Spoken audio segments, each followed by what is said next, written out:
Welcome to Dave's Cooking Show, coming at you every Sunday, Monday, Wednesday, and Friday at 4 p.m. Central Standard Time. Don't forget to like, share, and subscribe. If you could leave a comment, that'd be great. Helps the video out a ton. And don't forget to click the bell notification so you know anytime I go live. All right, today we have a chicken bucatini carbonara. As you can see here, I've got about a pound and a quarter of chicken breasts that I've cut up into little pieces, and we're going to fry this up. The only seasonings I added to the chicken is a little bit of salt and a little bit of pepper. And we're going to add 12 ounces of bacon that I chopped up into itty-bitty little pieces. And again, we're going to fry them up. All right. So actually for carbonara, this is about 70% of the work already done. All right, let's make the sauce. Okay, first thing we got to do is get some eggs. We want 4 whole eggs, and then we want to separate 2 yolks.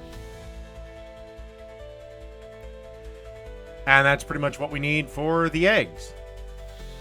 And then we want to give the eggs a good beating. Use a little whisk. Then a good amount of freshly ground black pepper. This is to taste. Yeah, there really isn't much of a recipe for carbonara. Then about a half a cup to 3/4 of a cup of Parmesan cheese. Now you can add salt, but I'd be very, very careful because the Parmesan cheese is rather salty. Then you just want to mix this up into a sauce. As you can see, mine was getting a little too thick, so I decided to add another egg. Or if you want, you can add cream. Just don't tell the Italians I told you that. Okay, we have our bucatini out of the water. As always, we take a minute off the minimum cooking time.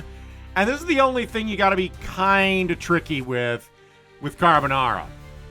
Because you have to let the pasta cool down a little bit.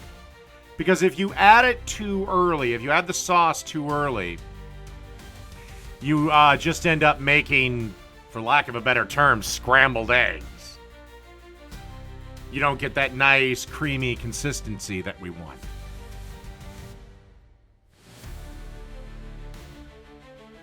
Oh, also, if you feel you need it, reserve about a half a cup of pasta water. All right, then we got to add our cooked bacon. And then our cooked chicken. Then you want to grab some tongs and mix everything around till everything is well incorporated. All right, and when you're ready to serve, put it in a bowl. You can top with some more Parmesan or freshly ground black pepper if you like. But that's chicken bucatini carbonara. Done.